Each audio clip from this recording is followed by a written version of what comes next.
Another quick and dirty review. This time it's the Umarex SA-10 semi-auto air pistol, actually a CO2 operated pistol with blowback slide. So cardboard box, which gets a thumbs up from me. Hate the clamshells. On the back then the specs. It's a 177 pistol, shoots BBs or pellets, and my only caveat there is really strongly advise you not to shoot BBs, you'll destroy the barrel. Each magazine, there are 4 magazines, 3 for pellets, 1 for BBs. Each magazine is 8 rounds. It's powered by the usual 12-gram CO2 capsule.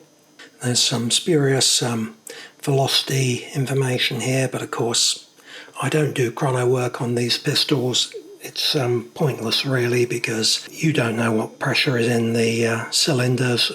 The only thing I'd say is always buy a branded one, because some doubt on the unbranded cylinders exactly what fill you're getting and whether it's constant, etc. So my advice is buy branded cylinders, buy them in bulk and you'll still get a good deal. It's a double action trigger on this, but with the blowback you're not having to cock the hammer.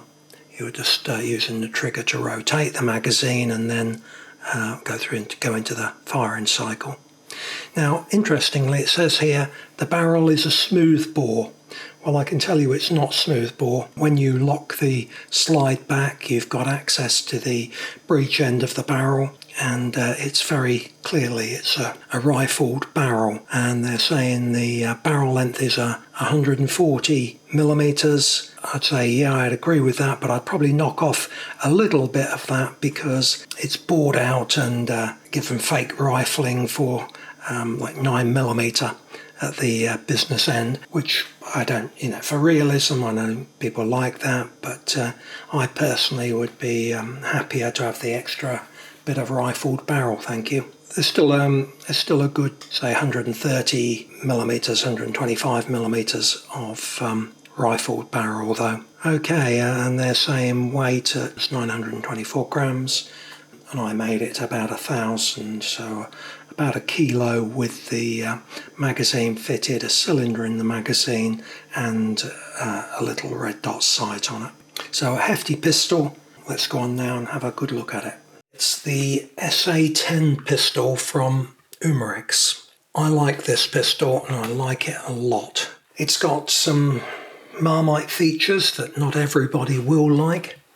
It's got the cutaway lightened slide with a plated barrel, which is in the style of the Salient Arms pistols, the modifications that Salient Arms like to produce. So that's, I think, the reference SA. But the SA-10 isn't a replica of any specific pistol so far as I'm aware. So it does have an extended barrel, thread cover there. I'm not sure what the thread is. It isn't the standard silencer thread, so you apparently can purchase a moderator for it. I don't have that to test. Without it, the gun is loud. All of these CO2 pistols are loud. No way that these are backyard friendly plinking pistols. I think you do need to respect your neighbours and actually take yourself off to a range setup where the noise isn't going to bother people. So a quick look over the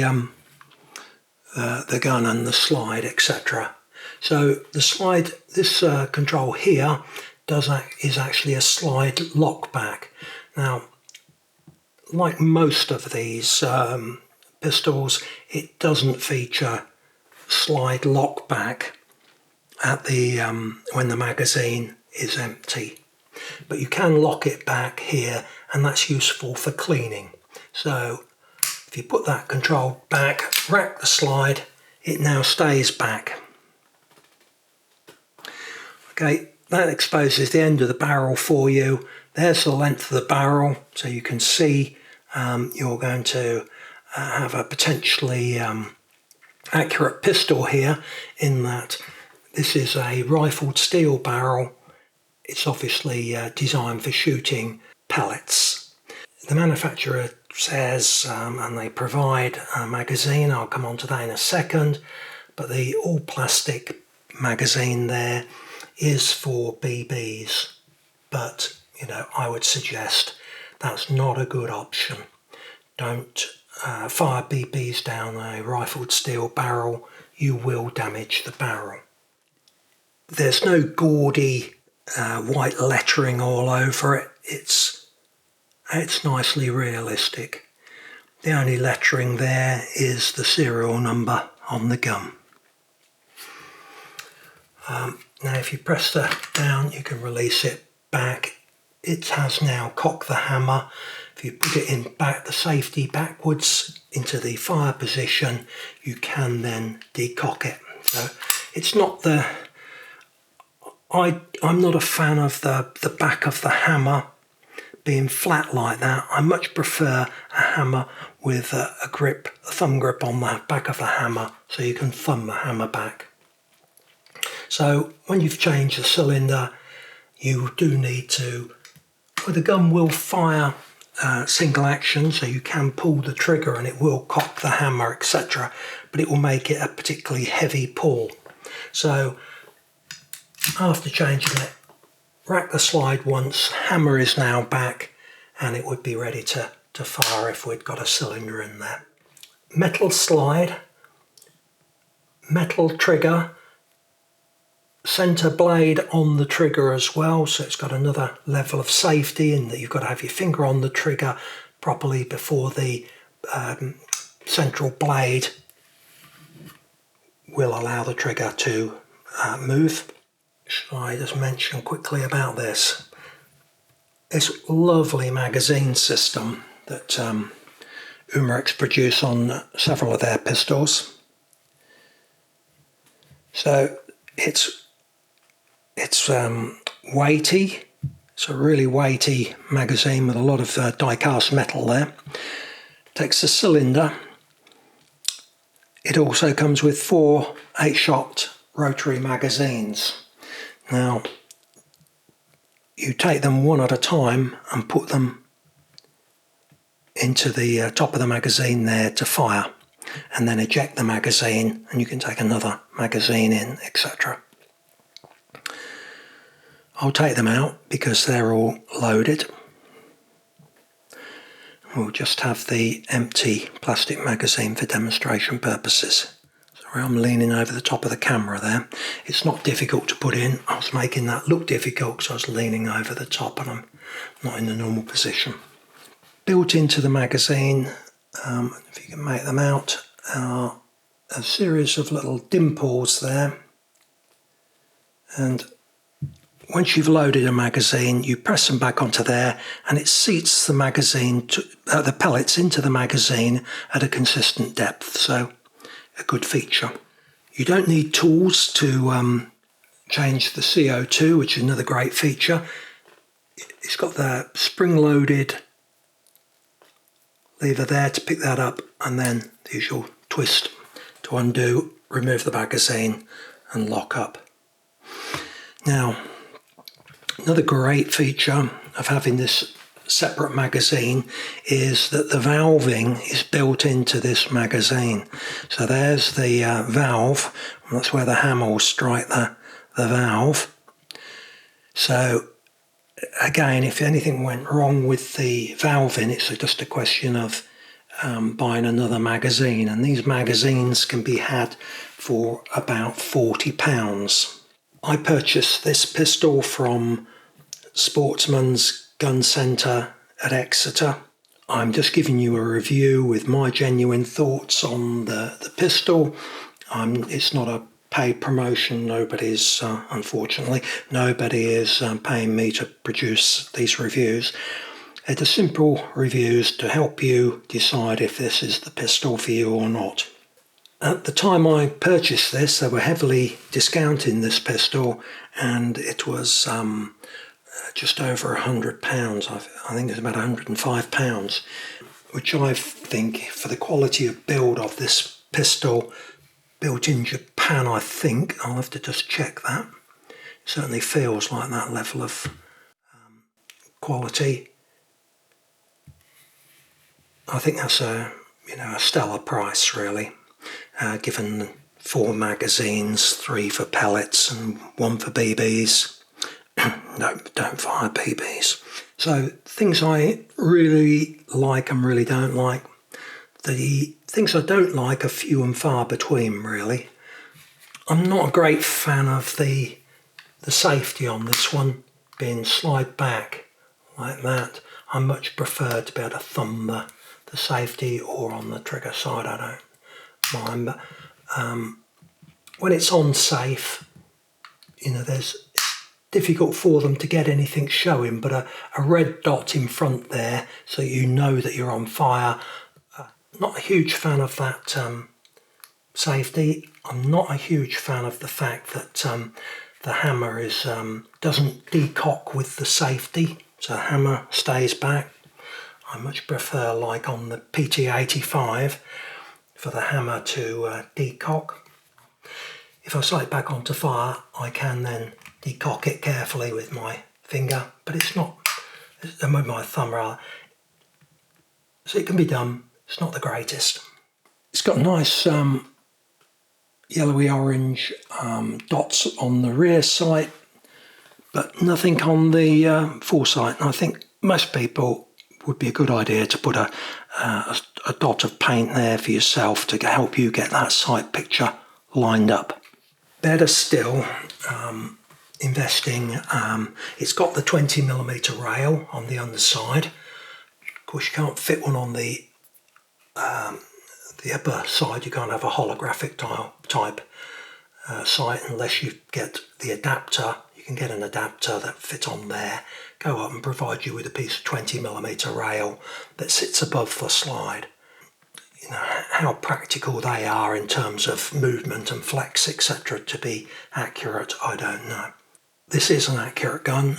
With the laser on, you can exploit its full potential, and shooting targets at 10 metres that are 50mm in diameter is perfectly doable. It's an everyday shot with this gun. Insert it in with the gun tilted back and slightly away, push it in. It's got first click stage there, and then push it all the way home. There's your magazine release there on your thumb. So it will come out to that first stage so it won't fly out. Push again and you can release the mag all the way. Beautiful build quality on this gun. With the magazine out, just the slightest feeling of a plasticky feel there. But we're supposed to embrace polymers these days, and it's definitely the way all guns are going to be built for the future. It's still a real heavyweight. It's got real heft in the hand, with that little laser sight added, a cylinder in the mag. It's around 1 kilo in weight, 2 pounds 4 ounces. So that's it's no lightweight. As soon as you've got the magazine fitted, it's got real heft in your hand. I like it. I like it a lot. Would I recommend it? Yes, I would. Are there any improvements that could have been made in the design of this gun? Yes, undoubtedly. The hammer, the safety, they could all have been improved. You do have to count your shots again. There is no indicator when you've come to the end and you've got an empty chamber. So you have to sort of be counting away and try and keep track. Otherwise you'll just fire on an empty chamber. It's just a waste of air. Decent shot count from this. I'm not going to go into specifics as others do on how many shots it will, because that's dependent on which CO2 cylinder you have. Now, There's a lot of people offering bulk CO2 cylinders, and whether they're good value or not, who can tell? You don't know what pressure they're in the cylinders, which is why I would say go for a brand name that you recognise. You can still get these. These are Umarex branded CO2. You can have some confidence when you've got a branded product like that it is going to have a full 12 gram fill of CO2, and buying by 100 you can still get a good deal on these branded CO2, so I would say go for the branded product. Also, get yourself a bottle of silicone gun oil. Other brands are available, and just make sure it's pure silicone oil though, and just put a spot of silicone oil, just the tiniest smear on the end of the cylinder when you're changing your CO2 cylinder. That will keep the seal there that the cylinder is mating up to, and it'll also, a tiny amount of the silicone will blow through the valve when you've pierced it and fire the gun. So good all-round practice. They do sell maintenance cylinders. I don't know how many people actually buy them and use them, and those maintenance cylinders should be used every couple of hundred shots according to the manufacturer to keep the guns running well, but as I say, I'm not 100% certain on how necessary that really is. For pellets, I've been shooting these a whole variety of pellets actually, but I'm finding that these Excite are very good value.